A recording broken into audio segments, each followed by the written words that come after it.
जय श्री कृष्णा दोस्तों, कैसे हैं आप लोग। मैं आशा करता हूं कि आप सभी अच्छे होंगे। भगवान श्री हरि की कृपा आप लोगों पर सदा बनी रहे।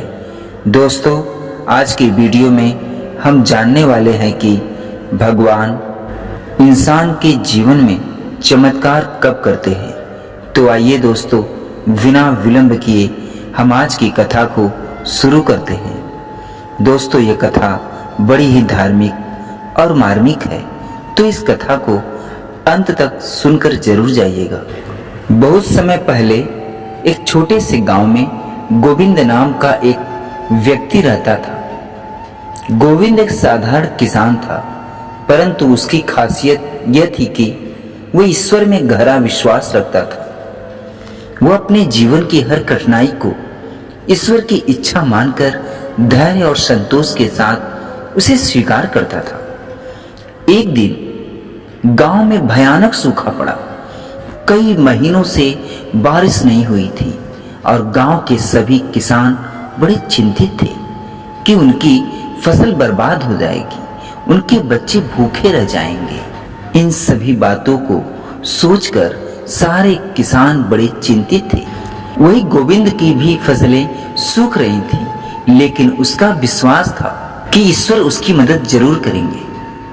उसका विश्वास कभी डगमगाया नहीं ईश्वर पर से। गांव के लोग उससे कहते, गोविंद, तुम क्यों ईश्वर पर इतना भरोसा करते हो? अगर ईश्वर सच में होता तो वह हमारे ऊपर इतनी बड़ी परेशानी क्यों आने देता? गोविंद ने मुस्कुराते हुए जवाब दिया, भाई, ईश्वर हमारी परीक्षा ले रहे हैं। यदि हम धैर्य रखेंगे और प्रार्थना करेंगे तो हमें सही समय पर हमारी सहायता अवश्य करेंगे। गांव के लोग उसकी बात को अनसुना करके अपने काम में लग जाते हैं। उन्होंने अपने खेतों में पानी की कमी के कारण फसल को बचाने के कई प्रयास किए, परंतु सब के सब असफल रहे। गोविंद ने भी अपने हिस्से के प्रयास किए, लेकिन वह भी असफल रहा। लेकिन वह रोज मंदिर जाकर भगवान से प्रार्थना करना नहीं भूलता था। कुछ ही समय बाद एक संत उस गांव में आए। संत बहुत विद्वान थे। जब गांव के लोगों ने उन्हें अपनी समस्या बताई तो संत ने गांव वालों से कहा, ईश्वर ने हम सभी को एक दूसरे की मदद करने के लिए बनाया है। जब हम दूसरों की भलाई के लिए कुछ करेंगे तभी ईश्वर की कृपा हम पर बरसेगी। गांव वाले सोच में पड़ गए। संत की बातों को अर्थ स्पष्ट लोगों को समझ में नहीं आया, पर गोविंद ने संत की बात को समझ लिया। उसने संत से आशीर्वाद लिया और अपनी बची हुई फसल का कुछ हिस्सा गरीबों में बांट दिया। कई लोगों ने उसे मूर्ख कहा, कई लोगों ने उसे पागल कहा, क्योंकि उसके पास खुद के लिए भी पर्याप्त अनाज नहीं था। लेकिन गोविंद की आस्था भगवान पर दृढ़ थी। अगले कुछ दिनों में गांव में बारिश शुरू हो गई। धीरे धीरे खेतों में हरियाली लौटने लगी और फसलें फिर से खेतों में लहलहाने लगी। गांव के लोग चकित रह गए। उन्होंने गोविंद से पूछा, तुम्हारी फसल कैसे बच गई भाई? जबकि हमने तो इतनी मेहनत की, फिर भी हमारी फसलें सूख गई।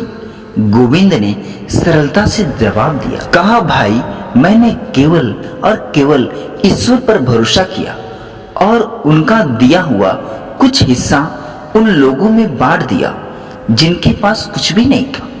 ईश्वर ने मेरी निस्वार्थ सेवा को देखा और मेरी मदद कर दी। संत ने गोविंद की इस उदारता को देखकर कहा, ईश्वर केवल उन लोगों की मदद करते हैं जो दूसरों की भलाई के लिए कुछ करते हैं। जब तुमने अपना अनाज दूसरों के साथ बांटा, तुमने यह दिखा दिया कि तुम्हारा हृदय केवल अपने लिए नहीं बल्कि दूसरों के लिए भी धड़कता है। यही सच्ची भक्ति है। इंसान की सेवा ही ईश्वर की सच्ची भक्ति है।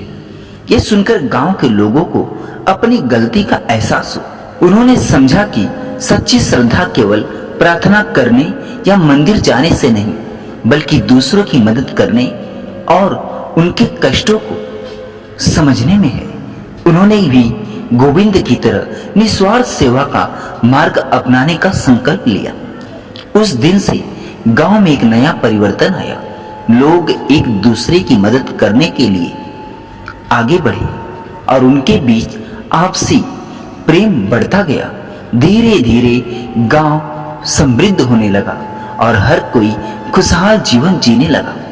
गोविंद का जीवन इस बात का उदाहरण बन गया कि सच्चा विश्वास, निस्वार्थ सेवा ही ईश्वर के प्रति सच्ची भक्ति है। उसने यह सिद्ध किया कि जब तक हम केवल अपने लाभ के लिए ईश्वर से प्रार्थना करेंगे, तब तक हमारी प्रार्थनाओं का कोई भी असर नहीं होगा।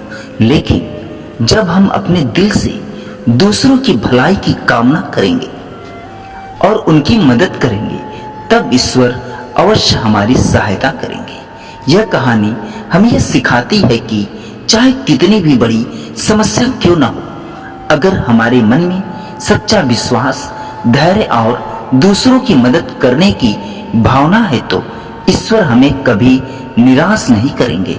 धर्म का सच्चा अर्थ केवल पूजा पाठ में नहीं है, बल्कि दूसरों की सहायता, प्रेम और करुणा में है। जब हम निस्वार्थ भाव से दूसरों के लिए कुछ करते हैं, तब ईश्वर हमारे जीवन में अवश्य चमत्कार करते हैं। गोविंद की यह प्रेरणादायक कहानी आज भी